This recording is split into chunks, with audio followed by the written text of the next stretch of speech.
Alhamdulillahi Rabbil Alameen. As-salatu was-salamu ala khatimin nabiyyin wa ala alihi wa sahbihi ajma'in. Amma ba'd. Fa'auzu billahi minash shaitanir rajim. Bismillahir rahmanir rahim. Qala Allah ta'ala fi Surah Al-Maeda.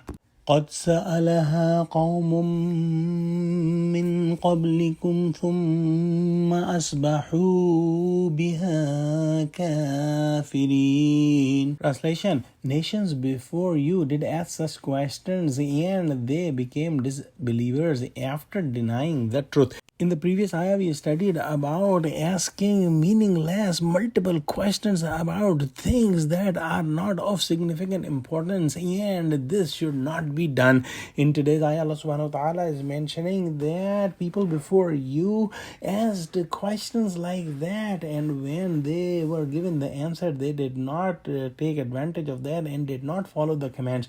And there are many examples in the Jews and Christians in the past about that.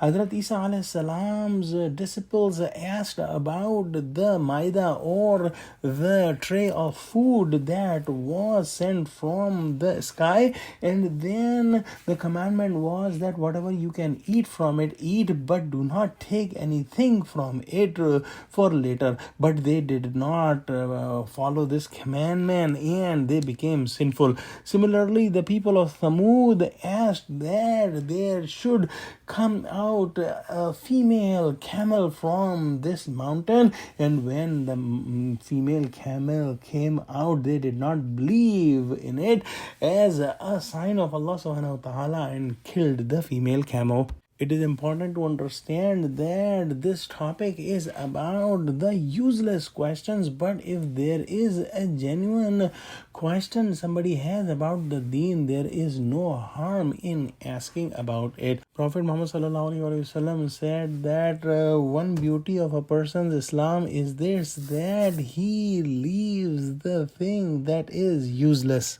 or la ya'ni. But we see that people who don't even know about the faraid and wajibat, and they don't even know how to pray salah, but they keep asking about the minute details of the sharia, which is wrong. Allama Abu Bakr Jassas rahmatullah alayhi said that some of the people have taken out wrong meaning from this ayah, that if a new situation comes, nobody should ask about it, because when Allah subhanahu wa ta'ala did not mention about it, we do not need to know about it. So the things that are not mentioned in the text of Quran or Hadith should not be pondered upon. This is very wrong, and we can prove it. When Hazrat Najia bin Jandab Raziyallahu Ta'ala Anha was given the sacrificial camels by Prophet Muhammad Sallallahu Alaihi Wasallam,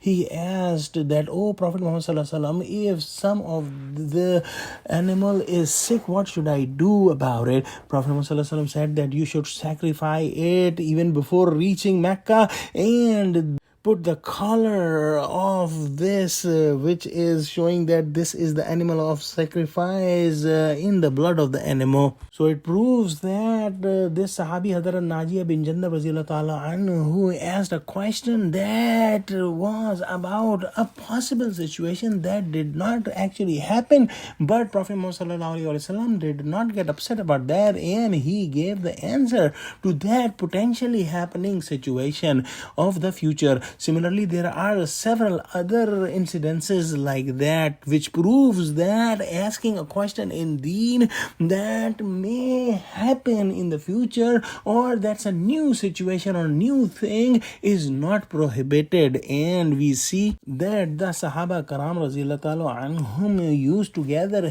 in the mosque of Prophet Muhammad Sallallahu Alaihi Wasallam and used to discuss the new situations and the problems of the time, and the tabi'een and the scholars on fuqaha also did that, and they still do it today. So those people who say that those things that are not mentioned in the Quran and Hadith should not be pondered upon and should not be discussed are johla and ignorant people. Let's pray that Allah subhanahu wa ta'ala give us true understanding of Quran. Ameen wa akhiru da'wana alhamdulillahi rabbil alameen. Assalamu alaikum wa rahmatullahi wa barakatuhu.